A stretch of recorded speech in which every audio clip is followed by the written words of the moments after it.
hope you're all well. Today we are going to be doing my March TBR and I'm really looking forward to it because it's finally coming into spring and I'm really hyped about picking up some more springish type books. If you've got any spring type books, can you let me know? Give me some recommendations because I'm struggling. I look at my TBR and I have perfect books for winter, I've got perfect books for autumn, perfect books for summer, but spring seems to be a struggle and I'm not sure why. So let me know in the comments down below if you've got any recommendations for me. Before we get into that, I would like to thank today's sponsor, who is Rebecca Jenshak. She is the author of the Campus Wallflower series, and the first one in this series is Tutoring the Player. I am obsessed with this cover. I absolutely love it and I'm so excited to read this. This will be the first book on my TBR. This cover is the new illustrated cover of this book. The rest of the series will also be getting new illustrated covers, and we have Daisy, who is the good girl, and we have Jordan, who is the hockey playboy. I'm super hyped for this one. The synopsis of it is giving me very much Naily vibes from One Tree Hill, so if you're into that, this will be for you. I'm just going to read the synopsis off the back because it's giving everything. I have a type. I love the good guy, responsible and stable, safe. So when a beer-drinking, quick-witted, tattooed hockey player asks me to tutor him, I'm suddenly thrust into the world of bad boys and bad decisions. See where I'm getting the Naily vibes here?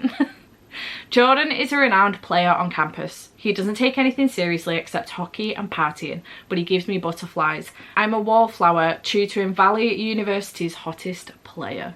This sounds so good and I'm really excited for it, and like I say, it is the first book that's going on my TBR. Thank you so much to Rebecca Jenshak, not only for sponsoring this video but also sending me a copy of this because I'm very excited to give it a read. So yeah, first book on my TBR. These are now available if you would like to get one. I would recommend going checking it out because it sounds fantastic and I am so here for it. So thanks again to Rebecca for sponsoring this video. I truly appreciate it. Okay, so before we start picking cards, we are going to pull the Patreon pick. My patrons get to put some books in here that they want me to read and I pick one from the pot. We've had a little bit of a refresh. I asked them did they want to put some books in here off of my unread TBR, so we'll see if we pull one of those. But let's do this one. I have no idea what this is going to be. Is that upside down? What is that? Ooh, Hate by Tate James from Amanda. Amanda recommended me this series. Oh shit, and it's right here. So we do have Hate by Tate James, which is the first in the Madison Kate series. I believe this is a dark romance. Madison Kate Danvers was murdered tonight. Those words changed my life and not for the better. They were wrong, of course. I'm not dead, but I was set up. After being charged with a string of offences and made an example of by my politically minded father, I was eventually released back into the Shadow Grove with one thing on my mind: hate. Someone is going to pay for derailing my carefully laid out future. Someone is going to catch the full force of my hate. How very convenient that someone now lives in the bedroom down the hall from me. Archer, Dave and his boys messed with the wrong chick, and they're about to learn just how cold Madison Kate's hate can run. That was a tongue twister. This sounds fascinating and I'm very excited about it. So thank you, Amanda, for adding that one to my TBR. I'm very much so looking forward to this one. Okay, so now we have two books on the TBR. Let's see what we can pull from the cards and find out what else I'm going to be reading. I do have a stack here of some books that I'm interested in reading in the month of March. So let's see what we can get with the cards, see if we can get some of these books officially on the TBR with the cards. I do have some final books in here as well because it is final book support group in March as well. So hopefully some of those can fit in with some of these prompts. We will have to see. I think I'm going to pull 5 and then the rest I will just wing myself. I will let you know what else I'm intrigued about reading in March, and then probably mood read for the rest of the month. So we'll see how that goes, because I don't know if I'm fighting a slump specifically, but I am definitely fighting like a high fantasy slump, which is a shame because there was a lot on my 24 books in 2024 that was high fantasy that I need to get to. So we'll see how that goes. All right. Let's pick a card. What do we have here? This one. Choose a book which alternates narrators or timelines. Okay. Alright, we're going to go for one of my final books, and it's going to be Things We Left Behind by Lucy Score. This alternates between Lucian and also Sloane. This is also the final book in the Knockmount series, which I'm really, really excited about. I think this one is, I don't know if it's enemies to lovers, but right now the position I'm in with Lucian and Sloane, because we've got some of their backstory, not a lot already, is that they don't get on with each other and we don't know the reason why. So there was only one woman who could set me free, but I would rather set myself on fire than ask Sloane Walton for anything. I'm not going to read the rest of the synopsis just because I don't want to spoil it for anybody if you've not read books 1 and 2 in this series, but I would highly recommend reading this series in order, because in order even struggles in order, because they follow on directly from each other, and there is a very heavy plot line that is in the background as well as the romances within each individual book. So I would highly recommend reading these in order. Do not read them out of order, please, for the love of God. So this will be my first TBR card pull pick going on my TBR. Success. Let's do another quick shuffle. Alright. And let's pick this one, which is choose a book which has a person's name in the title. Okay, that wasn't as difficult as I thought it was going to be. I panicked for a minute there. I'm going to go with Astrid Parker Doesn't Fail by Ashley Herring Blake. I should have read this one already so that I can read the final one. So this one is a continuation of Delilah Green Doesn't Care. We've already met Astrid Parker in this one. She's Delilah's half-sister, step-sister. So this one I'm looking forward to. For Astrid Parker, failure is unacceptable. Ever since she broke up with her fiance a year ago, she's been focused on her career. So when she's asked to be the designer for the Everwood Inn's renovation to be featured on a hugely popular homemaking show, home makeover show even, Astrid is thrilled. Not only will the project be perfect distraction, but her perpetually displeased mother might finally give her a nod of approval. Which sounds fascinating, so I'm very excited about this one. I'm not going to continue on with the synopsis because I don't want to know any more than that. I also don't want to spoil any more than what the synopsis could spoil, because it does follow on from Delilah Green Doesn't Care. So yeah, looking forward to this one. All right, pick number 3. Should we pull one from the top this time? Let's do this one. Choose a book which has the word "and" in the title. Bloody hell, not this one again. We've had this one already once this year. Okay, I think I'm actually going to go with a small romance, and I'm going to go with Dom and Becca by Willow Winters. This has got horrible grubby fingerprints on it and it makes me so mad. I wish they would handle these books with more care. Anywho, yeah, I'm going to go with this one. This is the discreet cover series. So this one is actually called, if you don't get the discreet cover, Dirty Dom. And the synopsis for this one is, I'm not always proud of the man I am. But when you grow up in a crime family, there aren't a lot of options. I do what I have to do, and more than often I crave it. The power, the women, the money. All of it comes easy to me. Until Becca walks into my office, everything about her is tempting. Her beautiful eyes that pierced into me, her body that was made for sin. She came to pay off a debt, but I wanted more, so I did what I've always done and took what I wanted. She's a good girl who never should have walked through the door. I never should have touched her, but now that I have, I can't stop. I push her boundaries. She'll crave to temptation. We'll both forget about the danger, and that's a mistake I can't afford. This sounds really, really good and was gifted to me by the Italian Scott, so thank you to them for gifting me this one. And it isn't too long either, so it is only 228 pages, and it sounds really good. I've been wanting to pick these up, so yay for that. Okay, so we have 2 more to do for this TBR, because I am only going to do 5, so let's pull from here. And we have choose a book which is a fake relationship trope. Okay, let me check my books that I have here. Alright, I have 2 that I can pick from for this, and I'm so torn on which one to do. I think I'm going to put this one on, because I will put the other one on my TBR anyway to hopefully get to. But I'm going to go for Hopeless by Elsie Silver. This is the final book in the Chestnut Springs series, and I'm really sad about it, but These books make me very happy. Okay, this one is following Bo Eaton, the final brother in the family. He is the town prince, a handsome military hero with a tortured past, and the outcast bartender, a shy girl from the wrong side of the tracks. He's 35 and all man. I'm 22 and all virgin. He's also my fiance. Correction, my fake fiance. We started out as a bet. He doesn't believe that anyone holds my last name against me, so he offers me his to prove a point. It's a win-win. He gets a break from his concerned family's prying, and I get a chance to shed my family's reputation. He says all I have to do is wear his ring, follow his lead, and pretend I can't keep my hands off him in public. But it's what happens between us in private that blurs all those carefully drawn lines. It's what transpires behind closed doors that doesn't feel like pretending at all. This engagement was supposed to be for show. This agreement, it has an end date. He once told me he'd never fall in love, and yet here I am, head over heels for my fake fiance.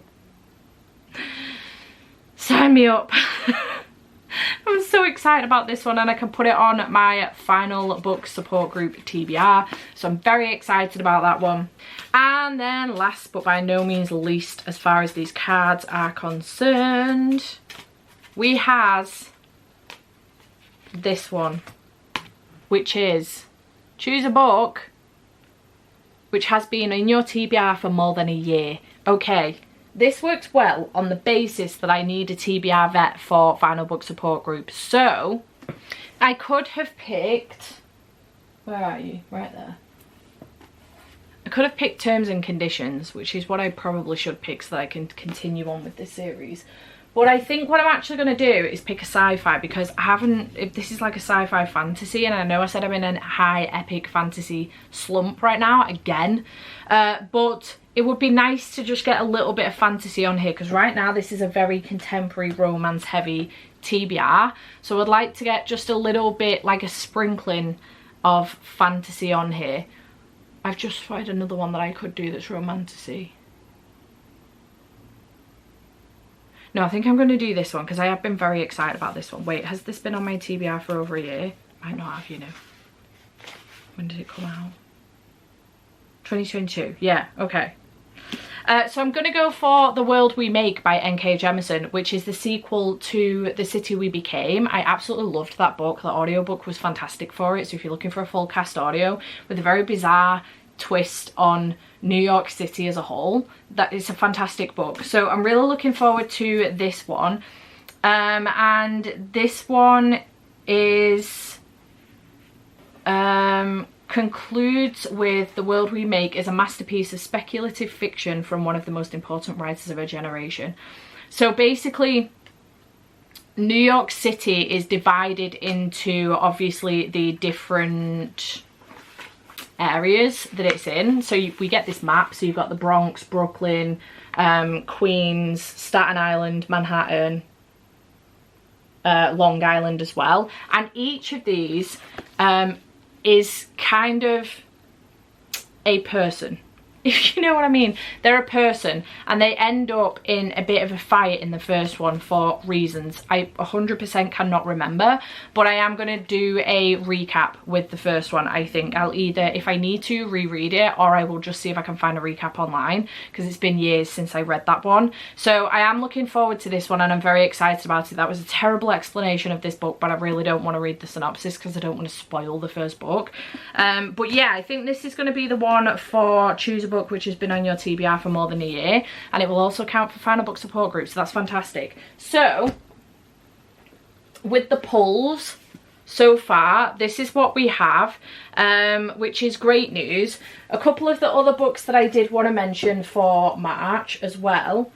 I do have Shadowlands, which is the 6th and final book in the Savage Land series by Stacey Marie Brown, which is a series that follows a girl called Brexley, or Brex, and 20 years ago there was a war between the humans and the Fae. The wall fell between the two lands, and ever since they've kind of lived companionably, whatever the fuck that word is, in peace-ish. There is shit going on in the background. And Brexley is now the ward, after her mother died giving birth to her. Brexley is now the ward of the king and queen of the humans. She's in love with their son, and to get her kicks she jumps on the trains and she steals things off of the trains to make sure that they go into the people that actually need them. One day she gets caught on one of these trains and she ends up getting thrown into a fake prison and has to actually physically fight for her life. And she catches the eye of this guy called Warwick Farkas, and their story kind of goes from there. So this will be the last and final book in this series. I haven't yet read number 5, book 5, at this point in time when filming, but I am hoping to read it for Literature Readathon. So yeah, I am looking for, again, grubby fingerprints. Amazon, can you watch what you're doing please with these mat covers? So yeah, but I do want to read this one. I will be reading it for Final Book Support Group because it is the final book in the series, and it's the final book for Becca's Alpha Ho book club, so I'll be reading that one as well.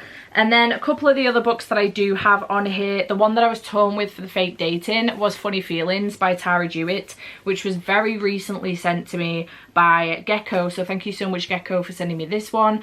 Farley Jones is loud, chaotic and hilariously clever stand-up comedian on the way to stardom. The only thing she loves more than the rush of telling jokes in front of revved up audience is her hot old manager Maya. Keeping her feelings hidden from him is agony, but Maya has been Farley's closest and most treasured friend, not to mention vital to the trajectory of her career. She can't risk ruining their relationship by telling him how she truly feels. A former stand-up star himself, single father Maya Harrigan left the stage years ago to focus on raising his deaf daughter Hazel.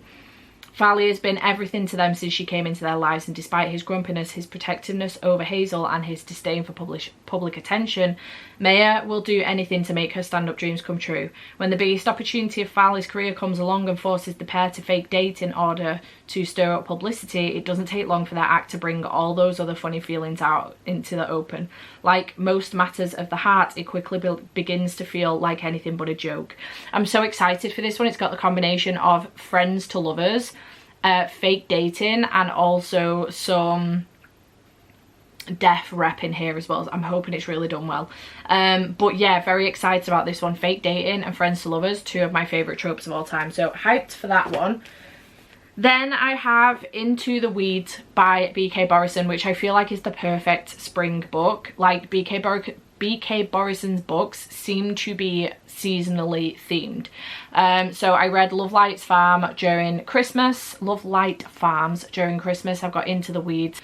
And the other one by B.K. Borison, Mixed Signals, I think is like summer themed. And then there is an autumn themed one coming out later on this year. So I'm hyped to this one as well. A grumpy farmer, a no-nonsense social media influencer, a small town of busybodies, and 4 very cute kittens. Sign me up. I'm hyped to that one too. Then we've got Everyone in My Family Has Killed Someone by Benjamin Stevenson. I've started this book before, but I am excited to come back round to it because I'm really hyped about this one. I knew our family reunion wouldn't end well, but I didn't expect murder. Maybe I should have known better. After all, everyone in my family is a killer. My parents, my siblings, my in-laws, even me. We're not all psychopaths. Some of us are, sure, but others are just unlucky. Accidents happen. So when a body is found in the snow, it's clear it's the work of a Cunningham. But which one and why? I'll give you one clue. It wasn't me, but a piece of advice: never trust a Cunningham. I'm really excited about this one. I think this is the kind of book that breaks the fourth wall, and the character is like, the main character that we're following is actually speaking to you as the reader, and you're both going through this mystery trying to find out who it is that's killed this person. So I'm really excited for that one. And then the last one that I do have on here is actually A Curious Beginning, the first one in the Veronica Speedwell series by Deanna Rayborn. I've been meaning to pick this up for a while now. I told Katie, I'm sure it was in October or November, that I was reading this one, and she was very excited and I didn't fucking do it. Sorry, Katie. I love you truly. But I feel like now's a good time to pick this up. I just fancy myself a good old, you know, mystery thriller, cozy mystery. That's what I'm looking for. After burying her my stack fell.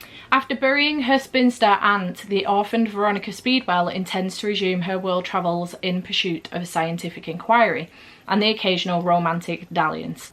As familiar with hunting butterflies as she is fending off admirers, Veronica wields her butterfly net and a sharpened hat pin with equal aplomb. I don't know what that means or how to pronounce it. But fate has other plans, as Veronica discovers when she thwarts on her abduction with the help of an enigmatic German baron with ties to her mysterious past. The Baron offers her sanctuary in the care of his friend Stoker, a reclusive natural historian as intriguing as he is bad-tempered. But before the Baron can reveal his secrets, he is found murdered. Veronica and Stoker are forced to go on the run, wary partners in search of the villainous truth. Sounds great. I've heard fantastic things about this one. I know that Riley Marie also loves the series, so very excited about it. Okay, so this is the TBR. This is ridiculous. That's what this is. This is the TBR. We have hate from the Patreon jar. We do have things we left behind for alternate POVs. We've got Astrid Parker doesn't fail for starting with a character's name. We have Dom and Becca for and in the title. We've got Hopeless for fake dating. We have got The World We Make. Is that the name of the title? Yeah. We've got The World We Make for a book that's been on my TBR for over a year. We have got Shadowlands. We have also got Funny Feelings. We've got Into the Weeds. Everyone in my family has killed someone. We've got Veronica Speedwell, Curious Beginning, and we've got Tutoring the Player. So just to break this down for final book support group, this is what's on my TBR. It's still that I know, quite frankly. I will probably pick a comic or graphic novel as well nearer the time to read. But yeah, these actually will all finish. No, this one is a continuation station, but the rest will all finish series for me, which is absolutely fantastic news, and I'm 100% here for. So very excited for this indeed. So yeah, that is going to be my March TBR. I am hyped. There is a lot of romance and I'm very excited about it. I probably end up throwing on some thrillers or something as well throughout the month. I want a mood read as well, so we'll see how much I actually manage to get through of that TBR. But one that I'm definitely getting to is Tutoring the Player. So thank you again to Rebecca Jenshak for sponsoring this video. I truly appreciate it. And I am very, very excited about reading this one. So yeah, thank you Rebecca for sponsoring this video again. But yeah, chat to me in the comments down below. What's going on your March TBR? Are you excited about picking up maybe different seasonal books with it going into spring? Do you even read like that? I do on occasion, but not all the time. But I would like to. So if you've got any spring recommendations for me, let me know in the comments down below. I hope you have enjoyed this video, and I shall see you in whatever comes next. Bye for now.